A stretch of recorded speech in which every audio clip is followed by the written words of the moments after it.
you know, I think A's are great, and we're all proud that you're getting A's and not flunking out of school, but it's not the only standard or the only measurement for success. Isn't that true, Jessica? This is Jessica Weiner, who's an expert on teens and self-esteem, and she conducts workshops all over the country. Maybe you want her to come to your school, because she was called in to help students from Columbine High School after the terrible tragedy there. And she's also written a new book called A Very Hungry Girl. Jessica says that things have changed. We all just need to get with that program. And teens and preteens are engaging in sexual behavior at much earlier ages. What is the deal with the oral sex thing? Let me tell you. What is the deal? I mean, I did 13-year-olds last year who tell me that it is just as common as dirt. They tell me that, too. Every teenager that I talk to now, practically every teenager, has not a clue why they're doing and having oral sex, but that it's no big deal. It's become incredibly casual. It's casual. It's really casual. Sex in general is casual. Like, so you can do it on the back of the school bus, and everybody knows that you're doing that, and that is not a big deal? Well, you want to know what? Look at what they're watching. We are watching people having sex on TV every single day. I say that. Hello. I mean, like, that's it. Hello. That's it. Yeah. If that's what they're looking at, you know that's what they're doing.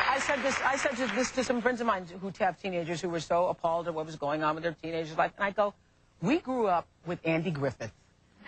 We grew up with Andy Griffith and Mary Tyler Moore. Just imagine, you're 13, 14 years old. From the time that you have been born, look at how sexually provocative television and the media has been in the past 15 years, and that's all you've ever known or seen. Can I just tell you, the difference between Danielle's age and my age is not that much. Yeah. And when I was her age, I wasn't seeing the kind of stuff I was seeing, and I was high-functioning, too. I was a student and struggling with a lot of the same things.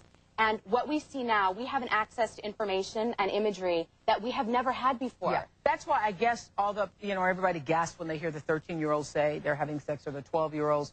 But I guess we have removed ourselves from what the world was like when we were coming up versus 15 years ago. Well, we don't want to sound like grandmas all the time saying, you know, that wasn't, when I was a kid, that wasn't that way. But you know what? Times are changing. And things seem to be moving so rapidly. Yes, and with the onset of the internet, too. I mean, I'm sorry, we have an access to other people and information and things going on that parents don't have a clue about sometimes. So just answer this for all the parents who are like, their mouths are gaping. And Is it a big deal, or is it just we're old? No, it is a big deal. The teens that I talk to, it's a big deal. Okay. The teens that I talk to and the parents that I talk to want to talk more about this, so it's a big deal. It's happening. It might not be happening to your kid right now, but it's happening. But your kid definitely knows somebody who has had or engaged or is.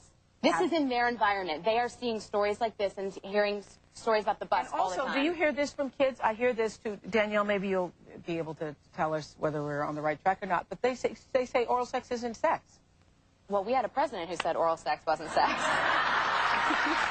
we did. I mean, that is the highest office we have. That is a role model.